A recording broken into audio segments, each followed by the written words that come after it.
Welcome to Dejobnik, your command post for clarity and perspective. Hello, good afternoon everyone. I'm Israeli government spokesman Eylon Levy. It is day 136 of the October 7th war. IDF fatalities since the start of the October 7 massacre have risen to 574. That's up by 4 since our last update. The people of Israel grieve with the families of Staff Sergeant Rotem Sahar Hadar, 20, Staff Sergeant Noam Chaba, 21, Sergeant First Class Reserves Ori Yaish, 27, Staff Sergeant Simon Shlomov, 20, and we salute them for their heroism and ultimate sacrifice. An update on the October 7 hostage crisis. Hamas continues to hold 134 hostages in captivity, including 130 from the October 7 massacre. Of those hostages, 32 are known to be dead, with Hamas holding onto their bodies. That is, nearly 1/4 of the hostages have either been murdered in captivity or were murdered at the time of their abduction. That number was revised after Kibbutz Ner Oz announced at the end of last week that Yair Yaakov, abducted from his home on the kibbutz on October 7th, was in fact killed.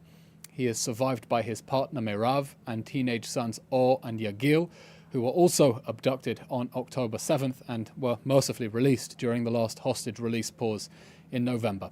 Israel will continue to do everything to release the hostages still trapped in the Hamas terror dungeons. To date, 112 live hostages have been freed through a combination of strong military pressure and tough negotiations, and the Prime Minister has underscored that that is the formula for liberating all the others. Alongside the determined military effort, therefore, Israel remains in continuous contact with the mediating countries to advance a framework for the release of all 134 hostages. Prime Minister Netanyahu has called for the exertion of pressure, not only on Hamas but also on Qatar, in view of its ability to pressure Hamas.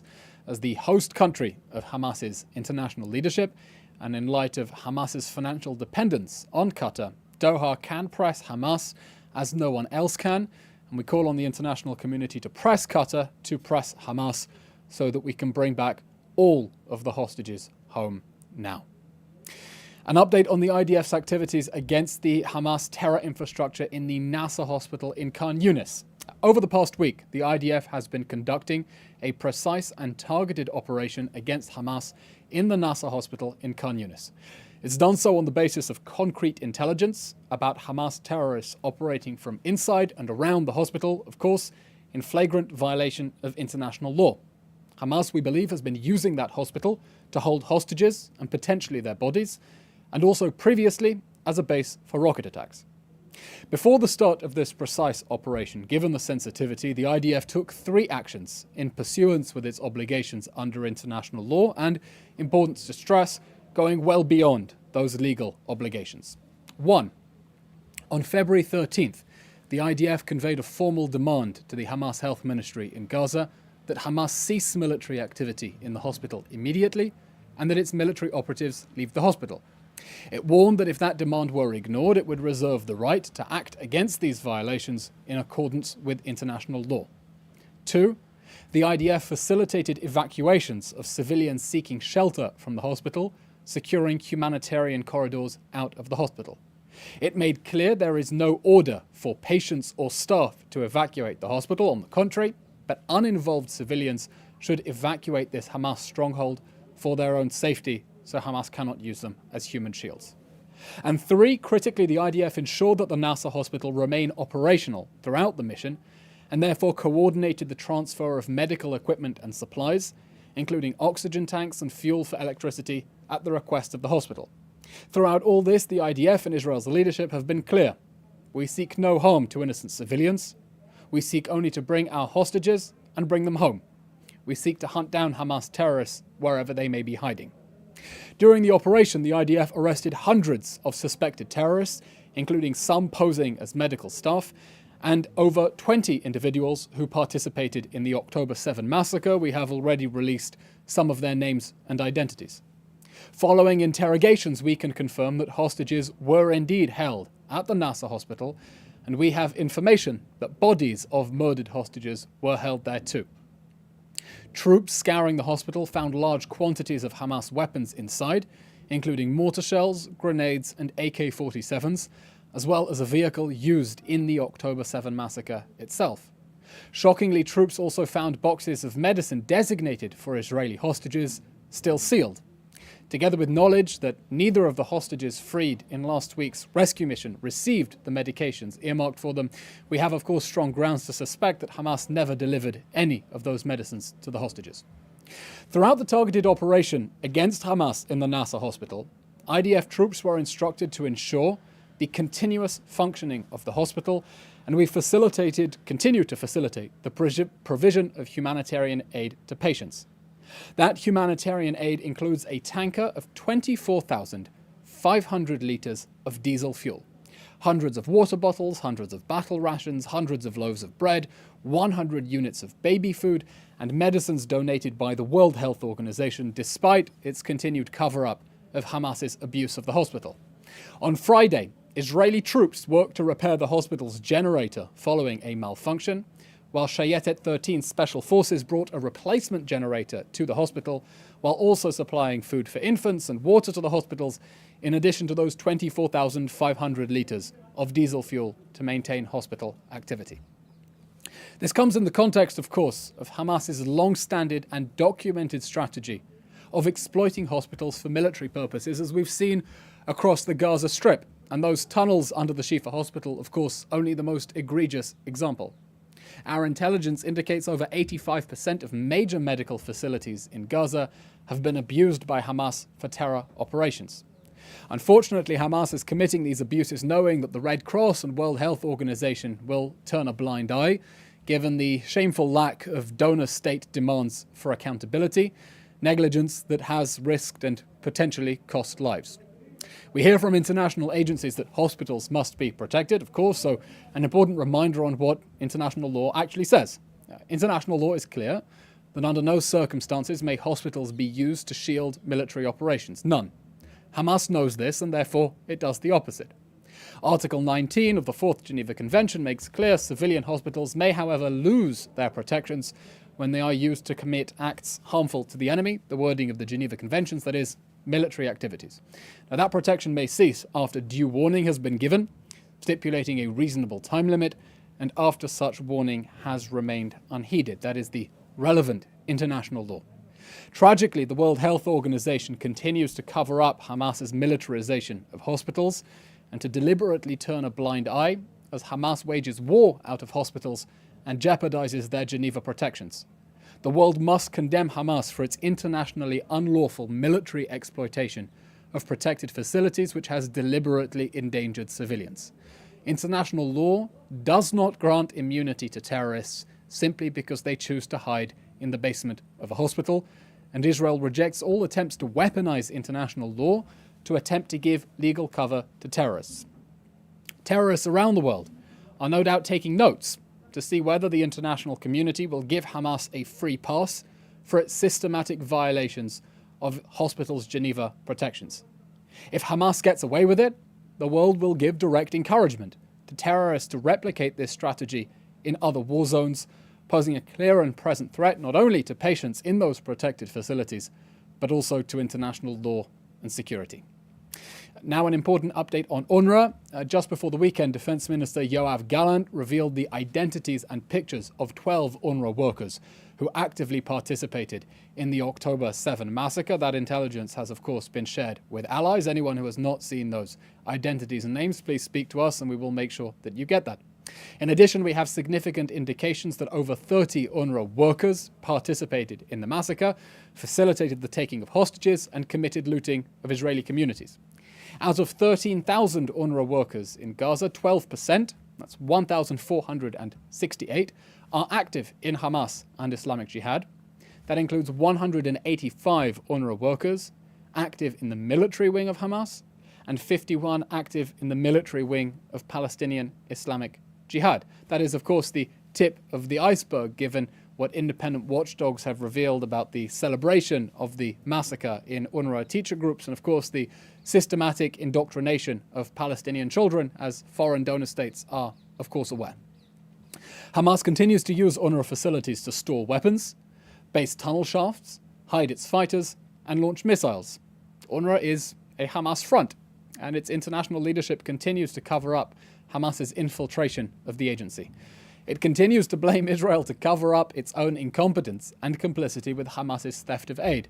Just last week, we released photos of the cargo from 500 trucks full of aid piling up on the Gazan side of Kerem Shalom. That's 3 days full of humanitarian aid, waiting for the UN to collect it.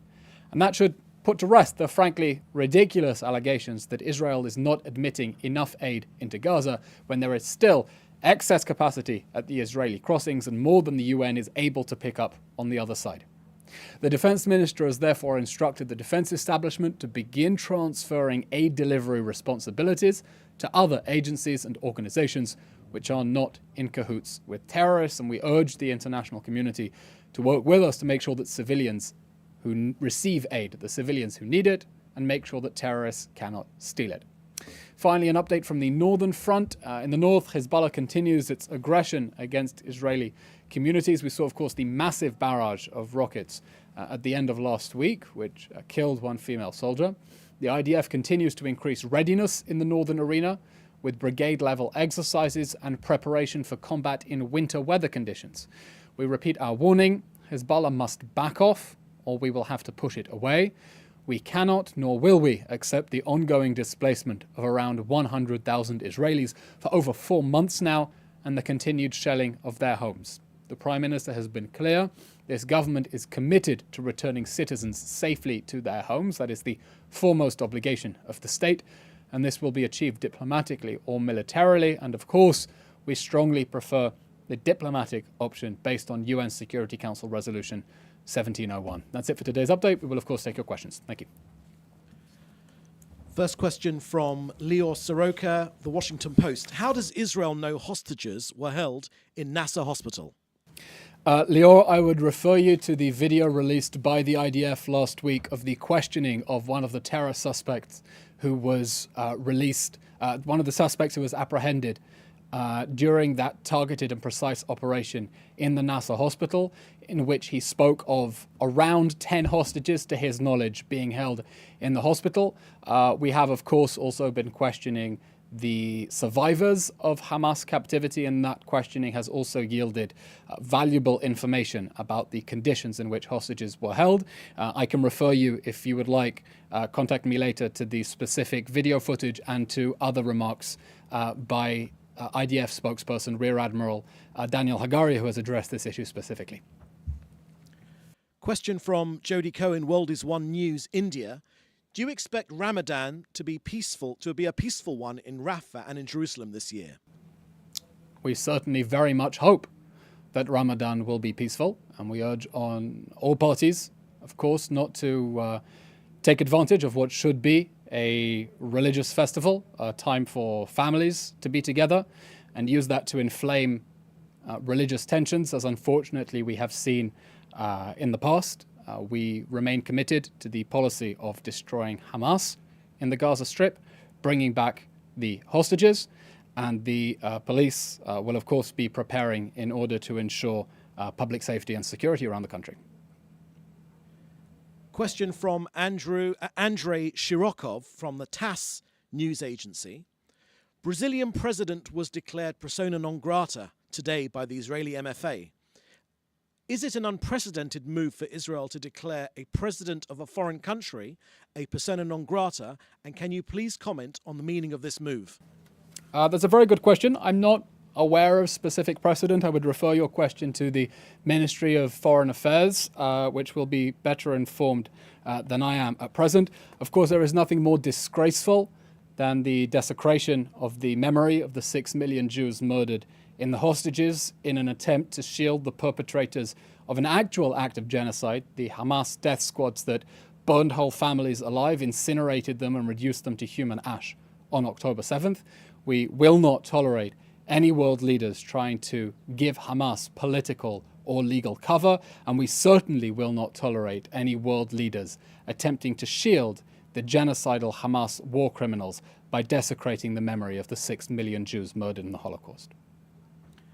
Question from Joel Pollack. Breitbart News, can you please comment on the Russian invitation to Palestinian groups, including Hamas, to meet in Moscow later this month? Also, when Benny Gantz said recently that if the hostages were not released by Ramadan, i.e. the March 10th, then Israel would enter Rafah, was that an official deadline from the Israeli government? Your first question regarding Hamas, the Prime Minister has been clear, especially since the beginning of this war, no country should have diplomatic relations with Hamas, just as no country would have diplomatic relations with ISIS. Hamas is a genocidal terror organization that we expect to be comprehensively shunned and sanctioned by the international community. That is what we expect. As for the question regarding Rafah, we're approaching a military operation in Rafah because over the course of this war that Hamas started, it began with 24 battalions.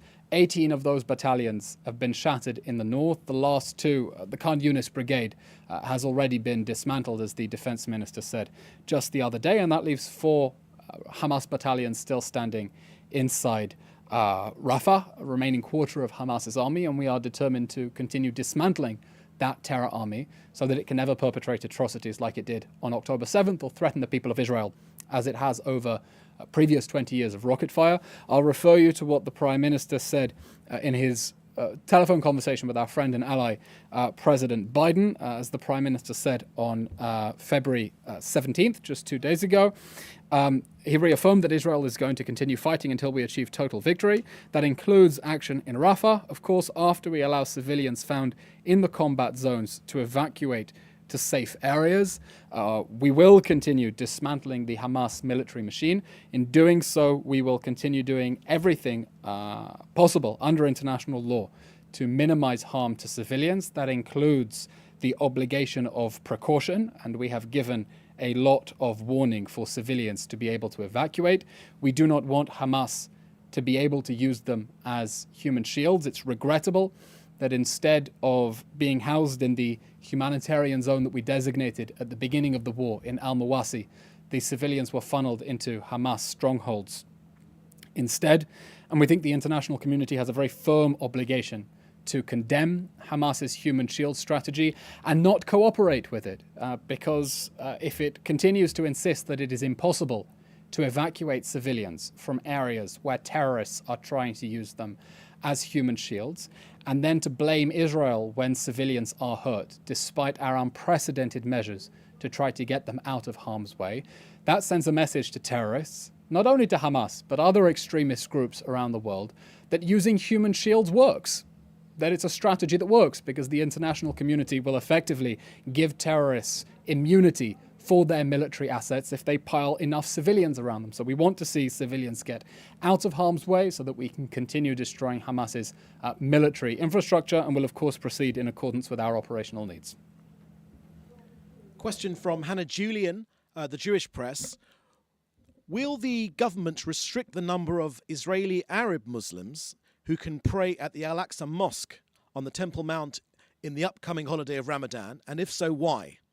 Anna, no immediate statement on the question of the Al-Aqsa Mosque in Ramadan. It's my understanding that decisions have not yet been made. We are waiting for an opinion of the Israel police, and of course decisions will be made in accordance with interests of public safety and security.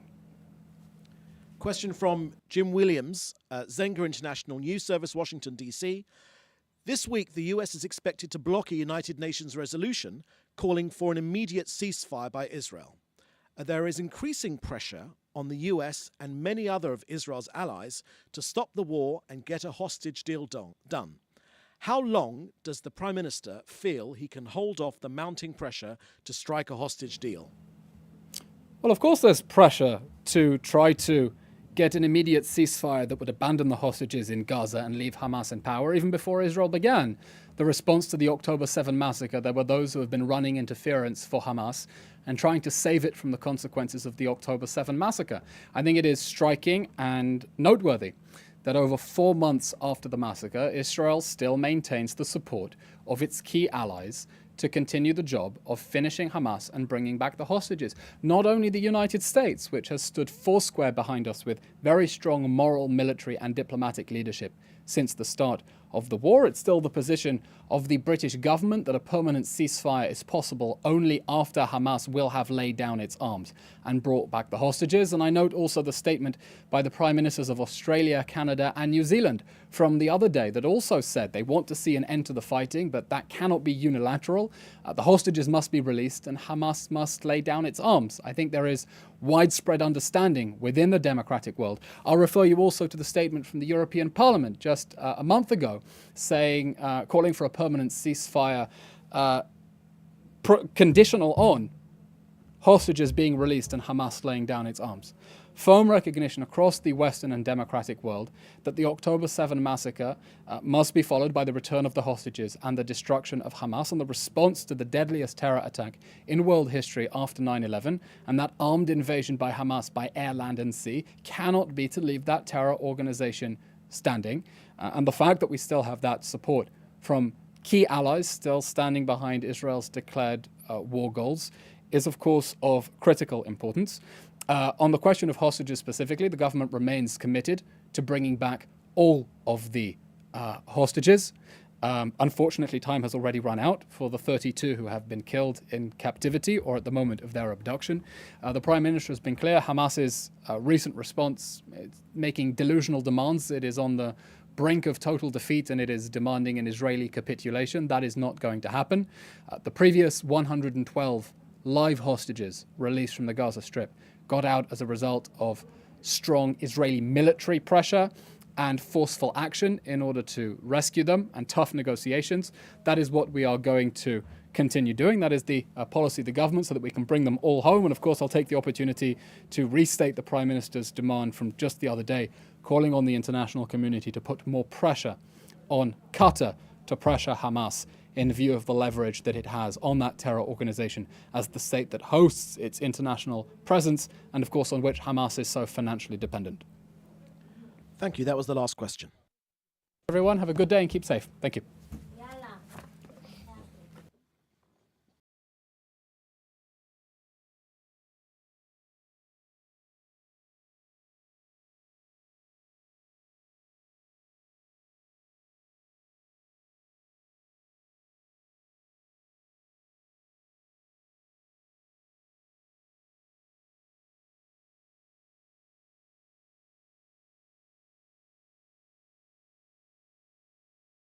Thanks for watching. Don't forget to like, share, and hit subscribe to stay updated with our latest content. Until next time, stay informed and inspired. This is Dejobnik signing off.